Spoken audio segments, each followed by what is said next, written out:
Hello students, welcome to my channel unique lab of knowledge और मेरा नाम है उग्रसेन पूनिया। तो स्टूडेंट्स, आज का जो हमारा लेसन है इस वीडियो के अंदर हम पढ़ेंगे उसका नाम है मेमोरीज ऑफ चाइल्डहुड।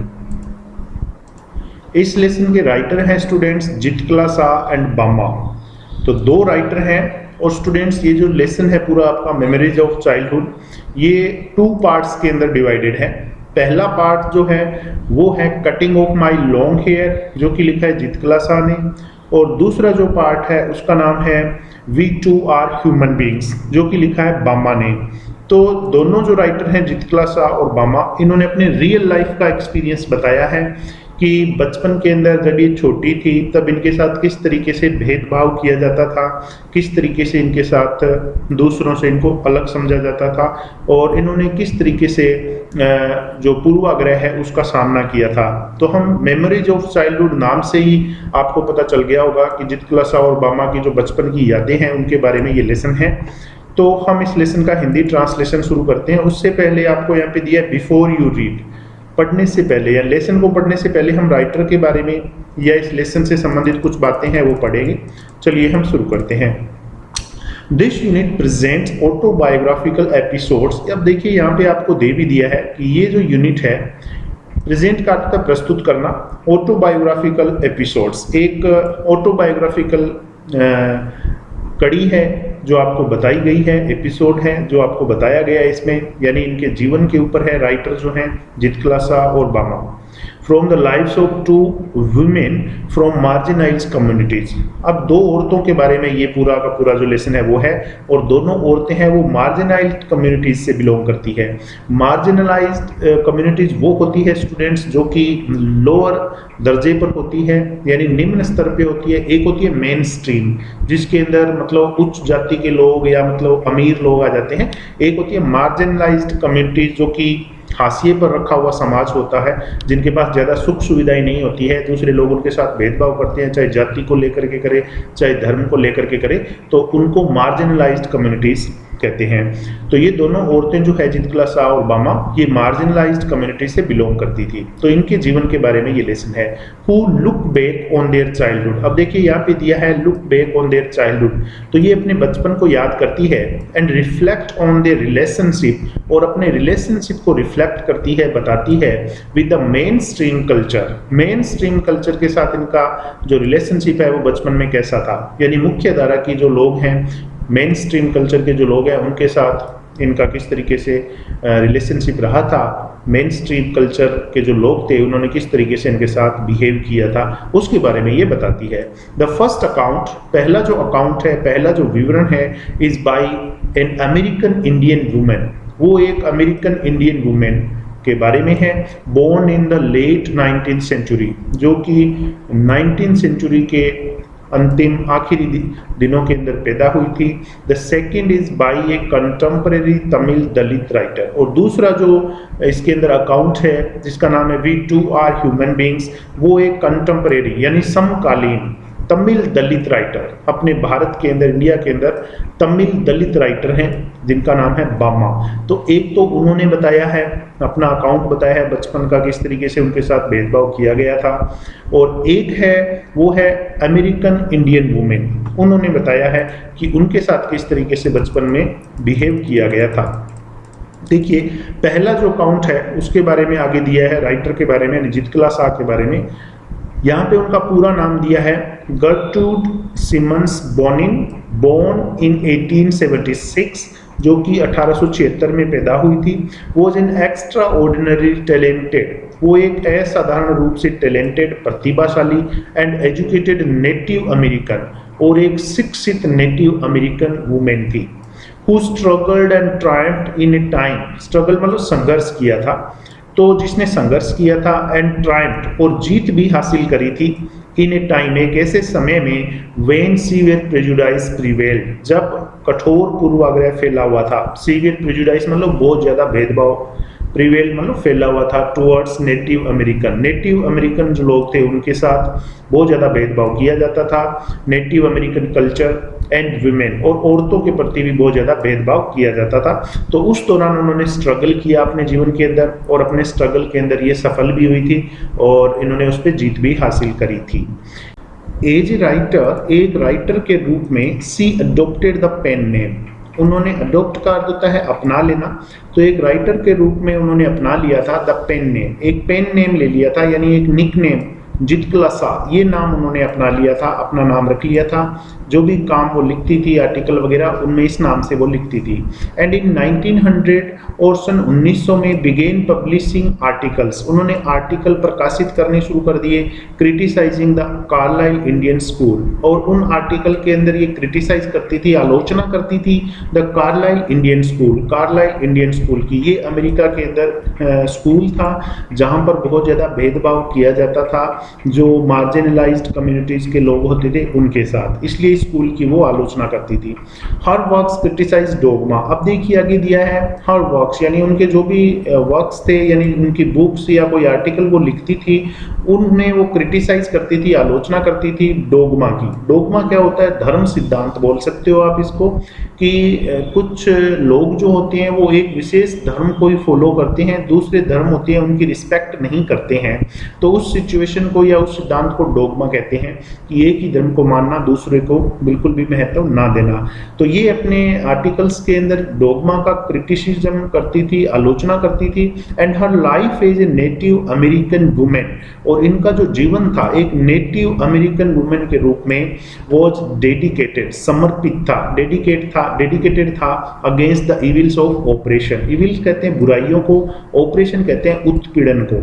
तो इनका जो जीवन था नेटिव अमेरिकन वुमेन के रूप में, वो उत्पीड़न की जितनी भी बुराइयां थी उनके खिलाफ, अगेंस्ट का मतलब होता है के खिलाफ, उनके खिलाफ समर्पित था। ये उन बुराइयों के खिलाफ लिखती रहती थी, उनके खिलाफ संघर्ष करती रहती थी और उनके खिलाफ लड़ती रहती थी। तो हम पढ़ेंगे जो इन्होंने पहला एपिसोड आपका लिखा है इस लेसन के अंदर, जिसका नाम है the cutting of my long hair, जो कि लिखा है जितक्लासा ने। तो पहले हम इसको पढ़ेंगे, उसके बाद में जब हम दूसरा पार्ट पढ़ेंगे तब हम ये पढ़ेंगे कि बामा के बारे में पढ़ेंगे, बामा ने क्या बताया है अपने एपिसोड के अंदर। तो चलिए हम पहले पहला पार्ट है उसको कवर करते हैं, उसको पहले पढ़ते हैं। ये देखिए यहाँ से शुरू है, the cutting of my long hair written by Zitkala Sa. The first day in the land of apples, तो जितक्लासा है एक अकाउंट बताती है आपको कि ये लैंड ऑफ एप्पल्स यानी किसी हॉस्टल के अंदर ये पढ़ने के लिए गई थी अमेरिका के अंदर, और उस हॉस्टल के अंदर इनके साथ किस तरीके से व्यवहार किया गया, किस तरीके से भेदभाव वहाँ पर किया जाता था, वो आपको ये बताएगी इस अकाउंट के अंदर। तो चलिए हम इसको पढ़ते हैं। The first day in the land of apples, कि लैंड ऑफ एप्पल्स यानी कोई जगह का नाम है ये, तो जहाँ पर ये पढ़ने गई थी, जहाँ पर कार्लाइल स्कूल था, कार्लाइल इंडियन स्कूल था। तो पहला जो दिन था इसका वहाँ पर उस हॉस्टल के अंदर, वो जो बिटर कोल्ड वन, उस दिन बहुत ही ज़्यादा कड़ाके की ठंड थी।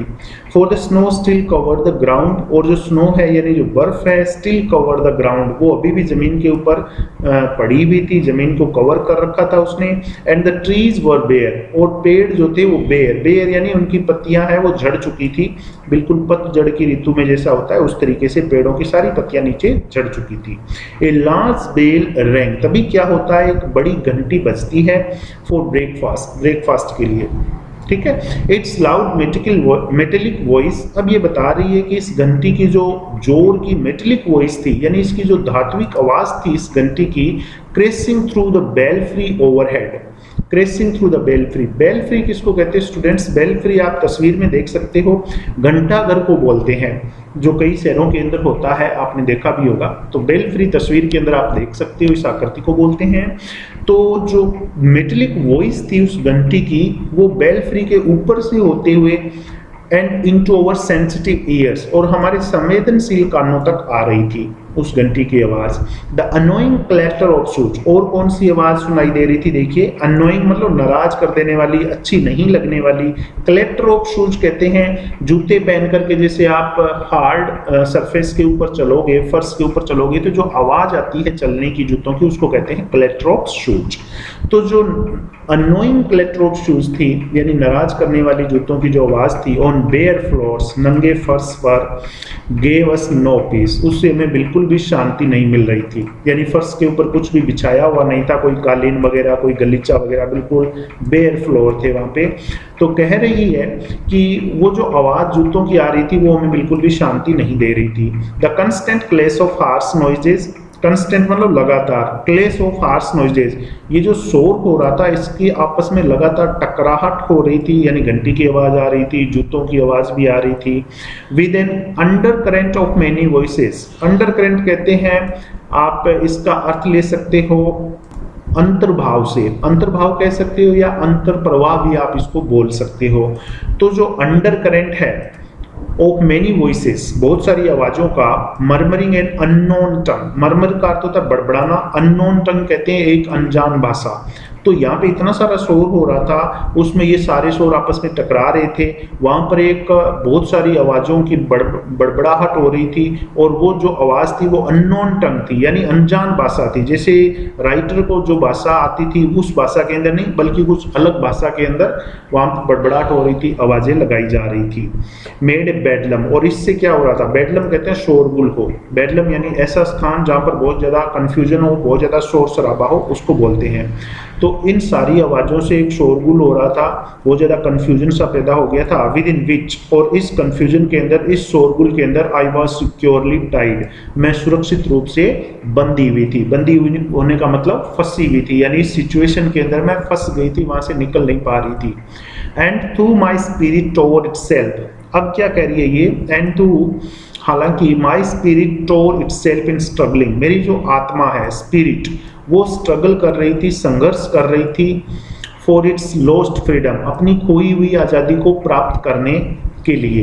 यानी आत्मा है, इसका मन जो है वो कर रहा था कि मैं इस कैद खाने से बाहर निकल जाऊं, इस शोरगुल से बाहर निकल जाऊं। ऑल वॉज यूजलेस, लेकिन कह रही है कि सारा मेरा जो भी प्रयास था वो सब यूजलेस था, क्योंकि यहाँ पे मैं कुछ भी नहीं कर पा रही थी। तो ये सिचुएशन थी वहां पर, पहले दिन इसको सामना करना पड़ा था। ए पेल फेस वुमेन, अब एक पेल फेस वुमेन किसको बोलते हैं, गोरी औरत जो होती है उसको बोलते हैं। जो अमेरिका के गोरे जो लोग होते हैं, खास करके औरत, तो उसको पेल फेस वुमेन बोला जाता है। ए पेल फेस वुमेन, तो एक गोरी औरत विद वाइट हेयर, जिसके वाइट हेयर थे, सफ़ेद बाल थे, केम अप आफ्टर अस, वो हमारे पीछे पीछे आई ये औरत। We were placed in a line, और हमें एक लाइन के अंदर रखा गया, ऑफ गर्ल्स, लड़कियों की लाइन में हमें रखा गया, who were marching into the dining room, और ये सभी लड़कियां लाइन बना करके कहाँ जा रही थी, marching into the dining room, dining room के अंदर जा रही थी। यानी ब्रेकफास्ट की घंटी लगी थी, तो ब्रेकफास्ट करने के लिए डाइनिंग रूम में ये सभी लड़कियां लाइन बना करके जा रही थी। दीज वर इंडियन गर्ल्स, और ये सारी इंडियन गर्ल्स थी। इंडियन गर्ल्स, स्टूडेंट यहाँ पे ध्यान दें आप, इंडियन गर्ल्स का मतलब यहाँ पे भारत की लड़कियों से नहीं है। इंडियन गर्ल्स मतलब नेटिव अमेरिकन आप बोल सकते हो, ये वहीं की थी, उनको इंडियन गर्ल्स बोला जाता था। भारत की लड़कियों से यहाँ पे कोई ताल्लुक नहीं है। दीज वर इंडियन गर्ल्स, ये इंडियन गर्ल्स थी। इन स्टिफ शूज, स्टिफ शूज कौन से होते हैं आप तस्वीर के अंदर देख सकते हो, जैसे स्कूल में पहन करके जाते हैं स्टूडेंट्स, उस प्रकार के ऐसे जूते होते हैं, चित्र में आप देख लीजिए, स्टिफ शूज। तो सभी लड़कियों ने स्टिफ शूज पहने हुए थे। एंड क्लोजली क्लिंगिंग ड्रेसेस, और उनके कपड़े कैसे थे, क्लोजली, नजदीकी से, क्लिंगिंग ड्रेसेस, चिपके हुए कपड़े थे, यानी उनकी जो पोशाक थी वो खुली नहीं थी, ढीले ढाले वस्त्र नहीं थे, बल्कि एकदम टाइट वस्त्र थे जो उन्होंने पहने हुए थे। द स्मॉल गर्ल्स वोर स्लीव्ड एप्रन्स, जो छोटी लड़कियां थी वो उन्होंने पहना हुआ था स्लीव्ड एप्रन्स, स्लीव्ड मतलब बाजू वाला, एप्रन्स एक बड़ा वस्त्र होता है, एक प्रकार का चोगा होता है आप बोल सकते हो। तो छोटी लड़कियों ने एक बाजू वाला चोगा पहना हुआ था। एंड सिंगल्ड हेयर, और उन लड़कियों के बाल है वो सिंगल्ड हेयर आप तस्वीर में देख सकते हो, इस प्रकार के बाल, यानी बिल्कुल छोटे छोटे कटे हुए बाल होते हैं, उनको सिंगल्ड हेयर कहते हैं। तो छोटी लड़कियों ने स्लीव्ड एप्रन्स पहना हुआ था और उनके बाल बहुत ही बारीकी से कटे हुए थे। As I walked noiselessly in the soft moccasins, अब आगे ये आपको बता रही है एज आई वॉक्ड नॉइजलेसली, नॉइजलेसली कहते हैं बिना आवाज के। तो जैसे ही मैं बिना आवाज के चली इन माई सॉफ्ट मोकेजिन्स, अब आवाज क्यों नहीं आ रही थी चलने से, क्योंकि इसने सॉफ्ट मोकेजिन्स, मोकेजिन्स आप तस्वीर में देख सकते हो इस प्रकार के मुलायम जूते होते हैं जिनको पहन करके आप चलते हो तो बिल्कुल भी आवाज नहीं आती है, तो उनको मोकेजिन्स कहते हैं। तो राइटर ने यही जूते पहने हुए थे, इसलिए कह रही है कि मैं जब चली तो बिल्कुल भी आवाज नहीं आ रही थी, नॉइजलेसली।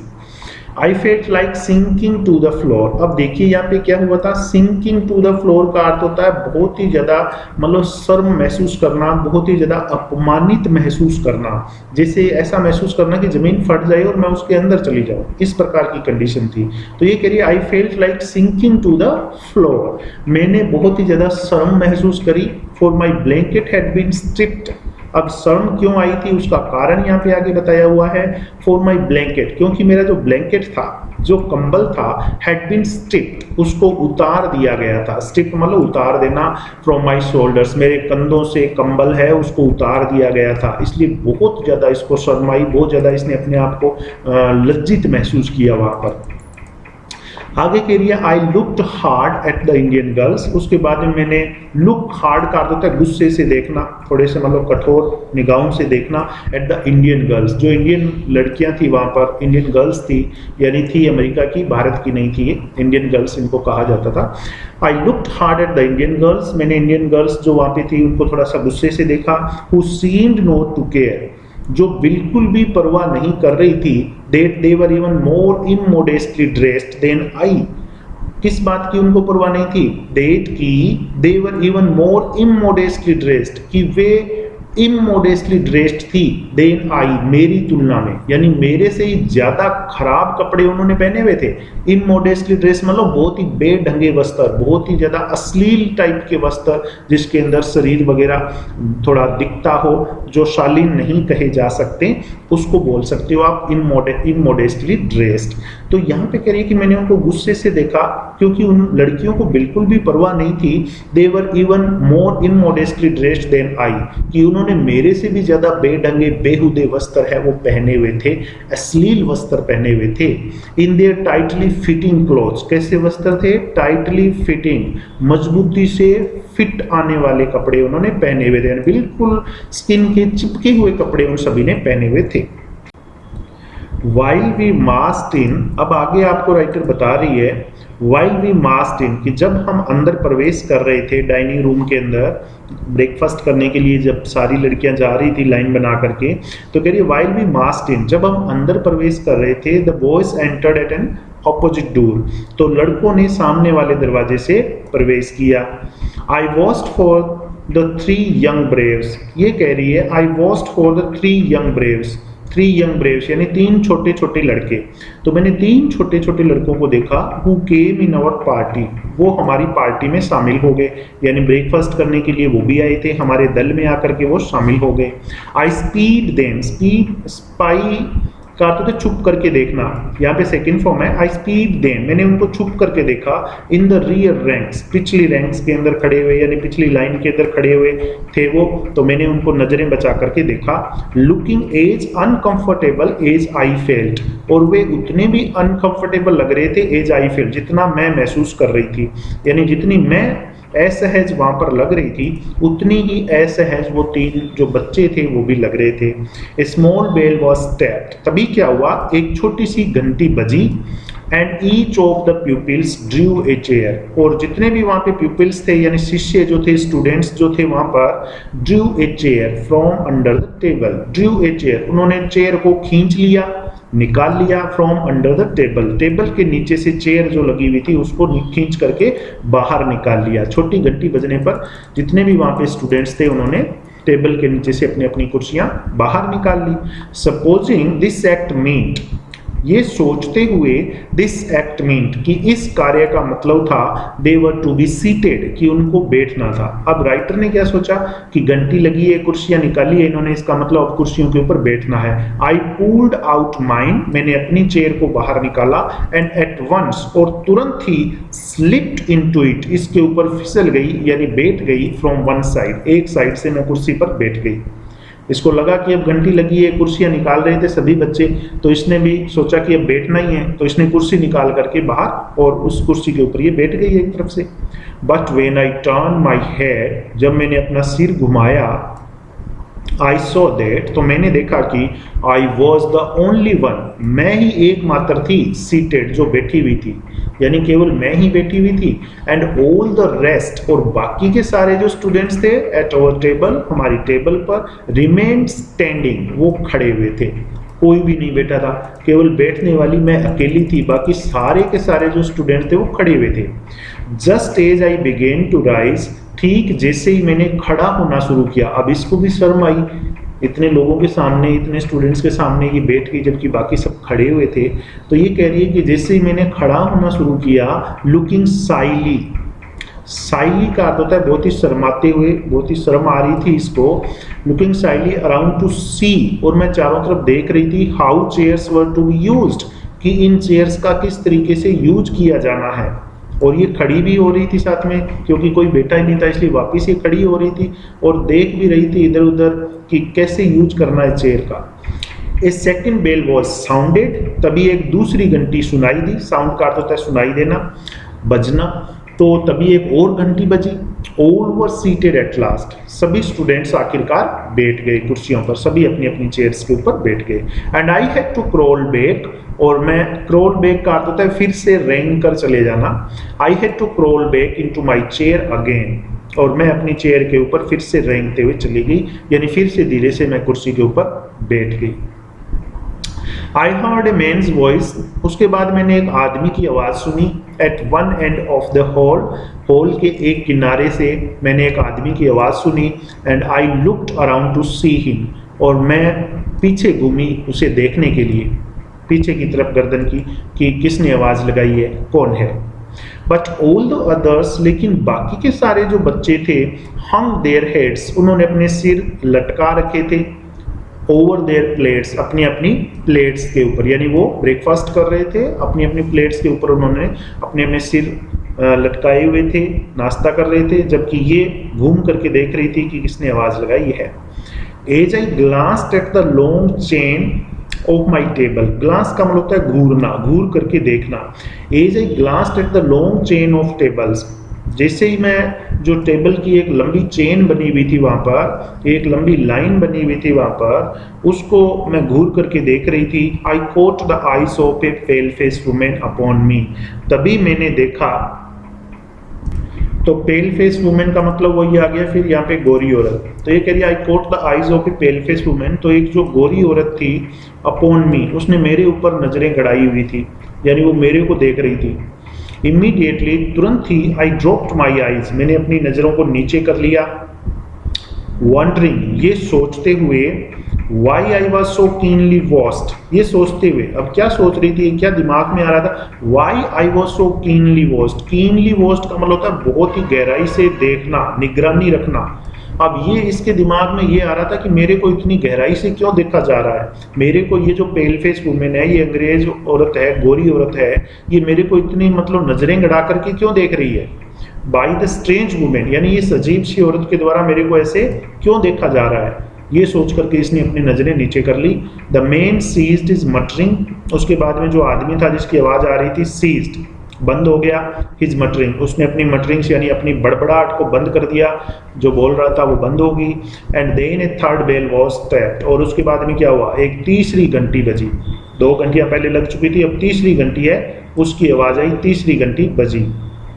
अब तीसरी घंटी बजने पर क्या हुआ देखिए, everyone picked up his knife and fork, knife and fork कहते हैं छुरी कांटों को, जिनसे हम नाश्ता वगैरह खाना वगैरह खाते हैं उनको बोलते हैं। तो सभी जितने भी वहाँ पे लड़कियां थी, लड़के थे, picked up his knife and fork, उन्होंने अपने छुरी कांटे लिए, एंड बिगेन ईटिंग, और खाना शुरू कर दिया जैसे ही तीसरी घंटी बजी। तो आई बिगेन क्राइंग इंस्टेड, और राइटर कह रही है कि मैंने क्या किया, बिगेन क्राइंग, रोना शुरू कर दिया, इंस्टेड, इसके बजाय। सभी ने तो खाना शुरू कर दिया था, ब्रेकफास्ट करना शुरू कर दिया था, और राइटर कह रही है आई बिगेन क्राइंग इंस्टेड, मैंने रोना शुरू कर दिया। फॉर बाई दिस टाइम, क्योंकि इस समय तक आई वॉज अफ्रेड, मैं डर गई थी, बहुत ज़्यादा भयभीत हो गई थी, to venture anything more, venture का अर्थ होता है साहस करना, एनीथिंग मोर और कुछ भी, किसी भी चीज़ का साहस करने में मुझे बहुत ज़्यादा डर लग रहा था, क्योंकि ये एक तो वो औरत इसको घूर रही थी बार बार, इतने ज़्यादा मतलब गुस्से से देख रही थी, तो ये कह रही है कि मुझे रोना आ गया और इस समय तक I was afraid to venture any more, अब मेरे अंदर साहस नहीं था कि मैं कुछ भी और करूं। But this eating by formula, लेकिन इस तरीके से फॉर्मूले से खाना खाना, यानी ये नियम कायदों से कि घंटी लगे तब कुर्सियां बाहर निकालनी है, दूसरी घंटी लगे तो कुर्सियों पे बैठना है, तीसरी घंटी लगे तो खाना खाना शुरू करना है, तो ये जो फॉर्मूले से खाना खाना था was not the hardest trial, ये हार्डेस्ट ट्रायल नहीं था, यानी सबसे बुरी बात नहीं थी ये, इन डेट फर्स्ट डे, उस पहले दिन, यानी इससे भी बुरा ये कह रही है कि इसके बाद में हुआ था, तो फॉर्मूले से खाना खाने वाली घटना ये तो सुबह की थी, इसके बाद में और भी ज़्यादा बुरा हुआ था, तो उसके बारे में ये आपको बता रही है। देखिए क्या हुआ था, लेट इन द मॉर्निंग, सुबह लेट, यानी जैसे मान लीजिए सुबह जल्दी नहीं, 10 बज गए होंगे, 11 बज गए होंगे, तो उस दौरान माई फ्रेंड जूडविन, मेरी दोस्त जिसका नाम था Judewin, gave me a terrible warning, उसने मुझे एक बहुत ही ज़्यादा भयानक वार्निंग दी, चेतावनी दी उसने मुझे। Judewin knew a few words of English, Judewin English के कुछ शब्द है वो जानती थी, राइटर को इंग्लिश कम आती नहीं थी, जूडविन को इंग्लिश के कुछ शब्द आते थे, तो जूडविन ने इसको चेतावनी दी। एंड सी हैड ओवरहर्ड, और जूडविन ने ओवरहर्ड का सुन लेना, किसी की बात को जैसे चलते हुए अपने कहीं खड़े अपने को सुनाई दे जाना या छुप के सुन लेना, उसको कहते हैं ओवरहर्ड। तो she had overheard the pale face women talk, उसने उस पेल फेस वुमेन को यानी गोरी औरत को बात करते हुए सुन लिया था, about cutting our long heavy hair, हमारे लंबे जो हैवी हेयर बाल थे उनको काटने के बारे में वो औरत बात कर रही थी कि इनके बाल हैं ये काटे जाएं इनके सिर के, तो ये चेतावनी जूडविन ने राइटर को दी कि अपने जो बाल हैं उनको काटने की बात कर रहे हैं वो। Our mothers had taught us, हमारी माताओं ने हमें सिखाया था, दैट कि ओनली अनस्किल्ड वॉरियर्स, केवल अकुशल योद्धा, अनस्किल्ड वॉरियर्स मतलब ऐसे योद्धा, ऐसे लड़ाके जो लड़ाई करने में अकुशल होते हैं, ज़्यादा कुशल नहीं होते हैं, तो केवल जो अकुशल योद्धा होते हैं, हु वर कैप्चर्ड हैड, जिनको जीत लिया जाता था, कैप्चर कर लिया जाता था, हैड देयर हेयर सिंगल्ड, उनको अपने बाल कटवाने पड़ते थे, बाय द एनिमी, दुश्मन के द्वारा। तो राइटर की माँ राइटर को ये बताती थी कि कौन व्यक्ति होता है जिसके बाल काटे जाते हैं। तो यहाँ पे आपको भी बता दिया है कि जो अनस्किल्ड योद्धा होते हैं युद्ध के अंदर, जिनको दुश्मन जीत लेता है, उनको हरा देता है, फिर उनको पकड़ करके उनके बाल है वो काट दिए जाते हैं। अमोंग अवर पीपल, हमारे लोगों के बीच में short hair was worn by mourners, कि छोटे बाल कौन रखता था, मोर्नर्स। मोर्नर्स कहते हैं विलाप करने वाले, जो किसी की डेथ हो जाती है तो उसके ऊपर रोते रहते हैं ना, रोने के लिए बुलाते हैं या रोते हैं, तो वो मोर्नर्स जो होते हैं विलाप करने वाले लोग, उनके छोटे बाल होते हैं, ऐसा इनके समाज में था, ऐसा इनके लोगों के बीच में मान्यता थी। एंड सिंगल हेयर, और कटे हुए बाल बाय कोवार्ड्स, कटे हुए बाल इनके लोगों के बीच में किसके होते थे, कोवार्ड्स, जो कायर लोग होते थे उनके कटे हुए बाल होते थे। तो अब यहाँ पे ये डर गई थी कि इनके भी बाल काटेंगे, इसका मतलब या तो ये कायर हैं या फिर ये मोर्नर्स है या युद्ध में हारे हुए, तो बड़ी बेइज्जती का विषय था ये, इनके बाल काटना, मतलब इनके समाज के अंदर एक बहुत बुरा माना जाता था बाल कटवाना। और अब ये पेल फेस वुमेन जो गोरी औरत थी, इनके बाल काटने के बारे में बात कर रही थी। We discussed our fate some moments, अब आगे ये कह रही है आपको, डिस्कस्ड, हमने बातें की, यानी राइटर ने और जूडविन ने, आवर फेट, हमारे भाग्य के बारे में, सम मोमेंट्स, कुछ पल हमने हमारे भाग्य के बारे में बात करी, सोचा। एंड व्हेन जूडविन सेड, और जब जूडविन ने कहा, वी हैव टू सबमिट, हमें समर्पण करना होगा, बिकॉज दे आर स्ट्रॉन्ग, क्योंकि ये लोग ताकतवर हैं। आई रिबेल्ड, तो मैंने विरोध किया, राइटर कह रही है कि मैंने विरोध किया, मैंने जूडविन से कह दिया कि मैं हार नहीं मानूंगी, मैं इनके सामने समर्पण नहीं करूंगी। No I will not submit, मैं समर्पण नहीं करूंगी। आई विल स्ट्रगल फर्स्ट, पहले मैं संघर्ष करूंगी, यानी मैं लड़ूंगी, मैं अपने बाल नहीं कटवाऊंगी। आई आंसर्ड, मैंने जवाब दिया। आई वॉस्ट माई चांस, मैं अपना चांस है वो देखूंगी, यानी मैं एक चांस तो लूंगी, एक मौका तो लूंगी, मैं विरोध कर कर देखूंगी, ऐसे तो मैं बाल नहीं कटवाऊंगी। And when no one noticed, और जब कोई भी नहीं देख रहा था, कोई भी नोटिस नहीं कर रहा था, आई डिसअपियर्ड, मैं धीरे से गायब हो गई, डिसअपियर हो गई। I crept up the stairs, मैं रेंगते हुए सीढ़ियों से ऊपर चली गई।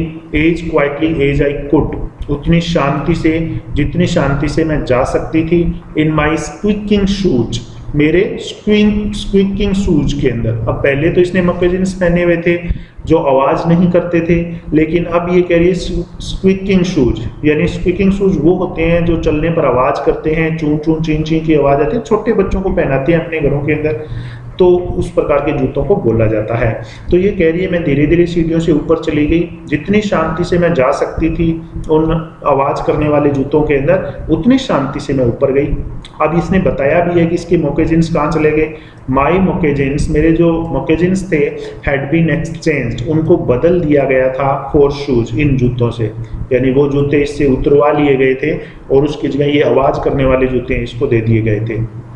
Along the hall I passed, अब ये कह रही है कि ऊपर होल के अंदर से जब मैं गुजरी, विदाउट नोइंग, और मैं जानती नहीं थी, विदर आई वॉज गोइंग, कि मैं कहाँ जा रही थी, इसको ये भी नहीं पता कि जाना कहाँ है।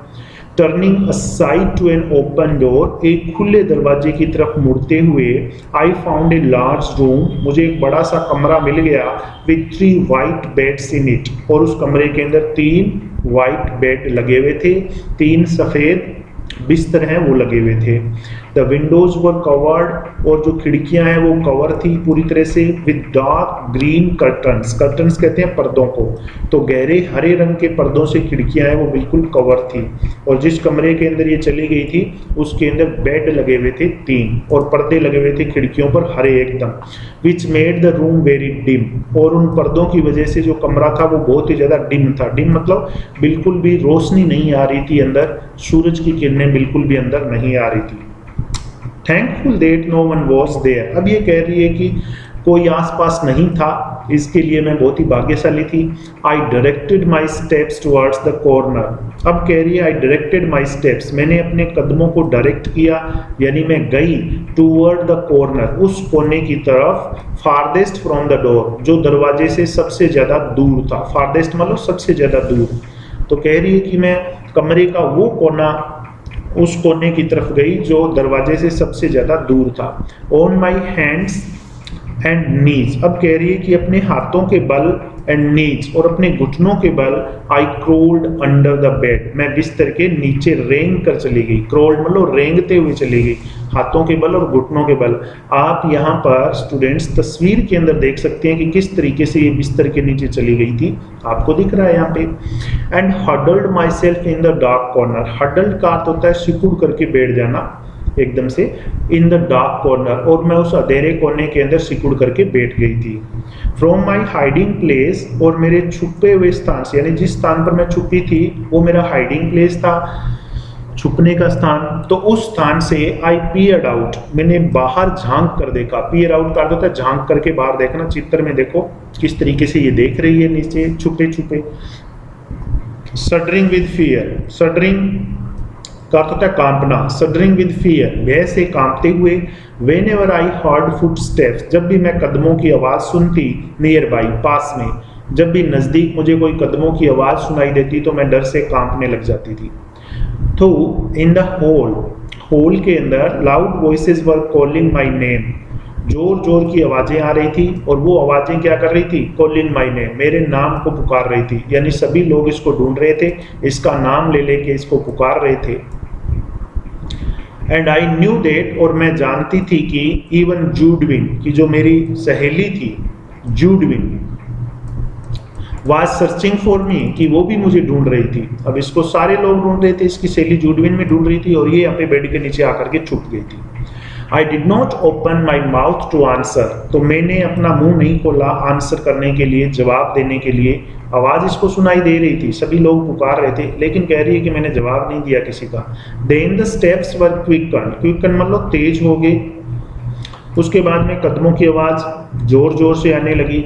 And the voices became excited, और जो आवाजें थी वो और ज्यादा उत्तेजित हो गई, यानी गुस्से में आवाजें आने लगी और ज़्यादा जोर से आवाजें आने लगी। The sounds came nearer and nearer, आवाजें हैं वो मेरे और ज़्यादा नज़दीक आती जा रही थी। Women and girls entered the room, उसके बाद में औरतों ने और लड़कियों ने कमरे के अंदर प्रवेश किया, जिस कमरे के अंदर मैं छुपी हुई थी उसमें। आई हेल्ड माई ब्रेथ, मैंने अपने सांस को रोक लिया। And watched them open closet doors, और मैंने उनको देखा। वॉच्ड देम, क्या करते हुए देखा? ओपन क्लोजेट डोर्स, कि वो अलमारियों के दरवाजों को खोल रही थी। And peep behind large trunks, peep का अर्थ होता है झांकना। बिहाइंड लार्ज ट्रंक, ट्रंक्स कहते हैं संदूक या बक्से जो होते हैं उनको, और वो बड़े बड़े बक्से पड़े हुए थे उस कमरे के अंदर, उनके पीछे झांक करके वो देख रही थी। यानी वो सभी औरतें और सभी लड़कियां इसी को ढूंढ रही थी, राइटर को ही ढूंढ रही थी। Someone threw up the curtains, अब किसी ने क्या किया, जो कर्टन्स थे, पर्दे थे, उनको हटा दिया, यानी एक तरफ इकट्ठा कर दिया। And the room was filled with sudden light, और पर्दे हटाने से क्या हुआ? The room was filled with sudden light, कमरे के अंदर अचानक से प्रकाश फैल गया। What caused them to stoop, अब ये कह रही है what caused them to stoop, stoop का अर्थ है झुकना। अब किस वजह से वे नीचे झुकी? And look under the bed, और बिस्तर के नीचे देखा। आई डू नॉट नो, मुझे नहीं पता। अब कह रही है किस वजह से वे नीचे झुकी, और जिस बेड के नीचे मैं छुपी हुई थी उस बेड के नीचे उन्होंने देखा, मुझे नहीं पता। I remember being dragged out, मुझे केवल इतना याद है कि मुझे घसीट कर बाहर निकाला गया। ड्रैग्ड आउट, उन्होंने मुझे घसीटते हुए बाहर निकाला। तो आई रजिस्टेड, हालांकि मैं विरोध कर रही थी, रजिस्ट कर रही थी, प्रतिरोध कर रही थी। बाई किकिंग, लाते मारकर। एंड स्क्रेचिंग वाइल्डली, स्क्रेच मतलब फर्श को खुरचना, जमीन के ऊपर हाथ पैर मार रही थी वाइल्डली, पागलों की तरह, ठीक है। और ये विरोध कर रही थी, प्रतिरोध कर रही थी, लेकिन फिर भी इसको खींच करके बाहर निकाल लिया गया। In spite of my self, मेरे इतना सब कुछ करने के बावजूद, इन स्पाइट ऑफ का अर्थ होता है के बावजूद, तो मेरे इतना विरोध करने के बावजूद, I was carried downstairs, मुझे सीढ़ियों से नीचे लाया गया। And tied fast in a chair, और मुझे टाइड फास्ट, मजबूती से बांध दिया गया। इन ए चेयर, एक कुर्सी के साथ मुझे मजबूती से बांध दिया नीचे ला करके। अब आगे ये बता रहे हैं स्टूडेंट्स, आई क्राइड अलाउड, ये कह रही है कि मैं जोर जोर से रो रही थी, चीख रही थी। सेकिंग माई हेड, अपने सिर को हिला रही थी। ऑल द वाइल, उस समय के दौरान। अनटिल आई फेल्ड, जब तक मैंने महसूस नहीं कर लिया। द कोल्ड ब्लेड्स, ठंडे blades of the scissors, scissors कहते हैं कैंची को, कैंची के ठंडे ब्लेड जब तक मेरे को महसूस नहीं हो गए। अगेंस्ट माई नेक, अपनी गर्दन के पास, जब तक मुझे गर्दन के पास, क्योंकि इसके बाल काटने वाले थे ना वो, इसलिए कह रही है कि जब तक मुझे कैंची के ठंडे ब्लेड गर्दन के पास महसूस नहीं हो गए, तब तक मैं अपना सिर हिला रही थी और जोर जोर से रो रही थी, चीख रही थी। एंड हार्ड देम नो, फिर कह रही है कि मैंने उन ब्लेड्स को सुना, उनकी आवाज़ सुनी। Them gnaw off, gnaw off का मतलब होता है कुतर कर अलग कर देना, काट कर अलग कर देना। One of my thick breads, breads कहते हैं बालों की चोटियों को, तो मेरी जो बालों की चोटियां थी बड़ी मोटी मोटी, उनमें से एक चोटी को काट कर अलग कर दिया गया। Then I lost my spirit, फिर कह रही है कि मैं अपनी स्पिरिट खो चुकी थी, जो विरोध कर रही थी, जो इसके अंदर एक विरोध की भावना थी वो गायब हो चुकी थी, और इसने बिल्कुल विरोध करना बंद कर दिया था, हार गई थी, क्योंकि अब इसके बाल काटे जा चुके थे।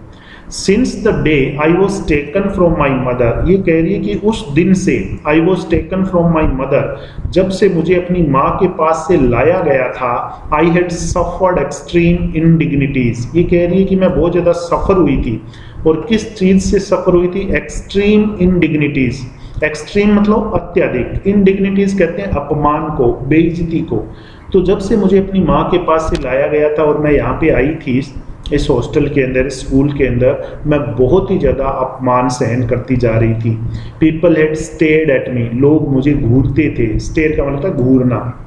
आई हैड बीन टोस्ड अबाउट, मुझे उछाला जाता था, इन द एयर, हवा में, लाइक ए वुडन पपेट, एक लकड़ी की जो पपेट होती है, कठपुतली होती है, उसकी तरह मुझे हवा में उछाला जाता था। यानी कठपुतली जो होती है उसको जो खेल दिखाने वाला होता है वो जैसे चाहता है वैसे उछाल सकता है, यूज कर सकता है। इसका कहने का मतलब वही है कि जैसे यहाँ के लोग जो थे, अधिकारी थे, वो जैसा चाहते थे मुझे करना पड़ता था। इसलिए कह रही है कि मुझे एक कठपुतली की तरह यहाँ पे नचाया जाता था, उछाला जाता था। And now my long hair was shingled, और अब मेरे जो लंबे बाल थे उनको सिंगल कर दिया गया, यानी काट दिया गया, लाइक ए कोवार्ड्स, जैसे कि किसी कायर व्यक्ति के बाल हो उस तरीके के बाल कर दिए गए। इन माई एंग्विश, एंग्विश कहते हैं पीड़ा को, दुख को, और अपनी पीड़ा में, अपने दुख में, आई मोन्ड, मैं रोती रही, विलाप करती रही, कराहती रही, फॉर माई मदर, अपनी माँ के लिए, यानी माँ को याद करती रही। But no one came to comfort me, लेकिन कोई भी व्यक्ति मुझे सांत्वना देने के लिए मेरे पास नहीं आया, मुझे कंफर्ट देने के लिए मेरे पास नहीं आया। Not a soul reasoned quietly with me, अब कह रही not a soul reasoned quietly with me, यानी एक भी व्यक्ति ने मेरे पास आकर के मुझे शांत नहीं करवाया। नॉट ए सोल, सोल का मतलब यहाँ पे आदमी से या औरत से, व्यक्ति से ले सकते हो आप। Not a soul reasoned quietly with me, एक भी व्यक्ति ने मेरे को शांत नहीं कराया, मेरे पास आकर के मुझे सांत्वना नहीं दी। As my own mother used to do, जैसे कि मेरे खुद की माँ किया करती थी, यानी जब मैं दुखी होती थी तो मेरी खुद की माँ होती थी, वो मुझे सांत्वना देती थी, मुझे शांत करवाती थी, मुझे दिलासा देती थी, वैसा किसी ने भी यहाँ पर नहीं किया। फॉर नाउ, अब, आई वॉज ओनली वन, मैं एक बन चुकी थी, ऑफ मेनी लिटिल एनिमल, छोटे छोटे जानवरों में से मैं भी एक जानवर बन चुकी थी, ड्रिवन बाई हर्डर, और उन जानवरों को एक हर्डर के द्वारा, यानी एक जो जानवर चराने वाला व्यक्ति होता है, गवाला, उसके द्वारा उनको हाँका जाता था। तो यहाँ पे जितने भी स्टूडेंट्स थे वो बताया है राइटर ने कि वो एक एनिमल्स की तरह थे, जानवर की तरह थे, और उनको चलाने वाले लोग यहाँ पर ये थे जिन्होंने इसके बाल काट दिए थे, और सभी सभी जो लड़के और लड़कियां यहाँ पे थे उनके साथ इसी तरीका का बिहेव है वो किया जाता था। इसलिए इसने कहा कि मैं भी उन जानवरों में से एक जानवर बन गई थी जिसको एक हर्डर ड्राइव करता है, यानी उनको हाँकता है, तो ये जैसा कहते थे वैसा मुझे करना पड़ता था। तो स्टूडेंट्स, ये था पहला एपिसोड इस लेसन का, मेमोरीज ऑफ चाइल्डहुड का, जो कि लिखा है जितकला शाह ने, इनका पेन नेम था ये। तो इस एपिसोड का नाम था, इस पार्ट का नाम था cutting of my long hair. तो किस तरीके से इनको अपमानित होना पड़ा था उस स्कूल के अंदर, वो इन्होंने बताया था, और ये रियल घटना है इनके लाइफ की, जो कोई इनके एक ऑटोबायोग्राफिकल पार्ट है। तो ये रियल घटना है जो इन्होंने आपको इसके अंदर बताई है इस लेसन के अंदर। तो अगला जो पार्ट है वो हम अगले वीडियो के अंदर पढ़ेंगे। तब तक के लिए जय हिंद।